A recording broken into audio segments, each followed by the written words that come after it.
તમે મહેનત કરો છો, તમે મજૂરી કરો છો, બધા એમ કે માતા માતા કરો, એમ કશું માતા ના આપી દે, મહેનત કરવી પડે, મજૂરી કરવી પડે. તો તમે મજૂરી નહીં કરતા, મહેનત નહીં કરતા, નોકરી નહીં કરતા, કરો છો ને? કોઈ રોડ ઉપર બેઠેલા થોડી ભેગા થાય છે. બધા હારી હારી પોસ્ટ વાળા, હારી હારી નોકરી વાળા, મોટા પ્રોફેસર ને વકીલ ને ડોક્ટર બધા મારા સાનિધ્યમાં આવે છે.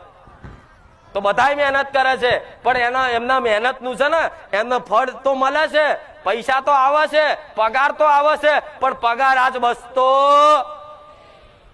કદાચ 25,000 પગાર હોય ને તો આ 25,000 આવતા આવતા તો 30,000 રૂપિયા કોકના હાલવાના થઈ ગયા હોય. વચ્ચે પગાર આવતા આવતા તો કેટલા નુકસાનો આવી ગયા હોય, હપ્તા ભરવાના હોય, દવાખાનું આવી ગયું હોય, વ્યવહાર આવી ગયો, તહેવાર આવી ગયો. એમ કરતા કરતા કદાચ છે ને 25,000 ની નોકરી કરો ને તો એ છેલ્લે મહિને હિસાબ કરવા જાવ તો તમારી હાથ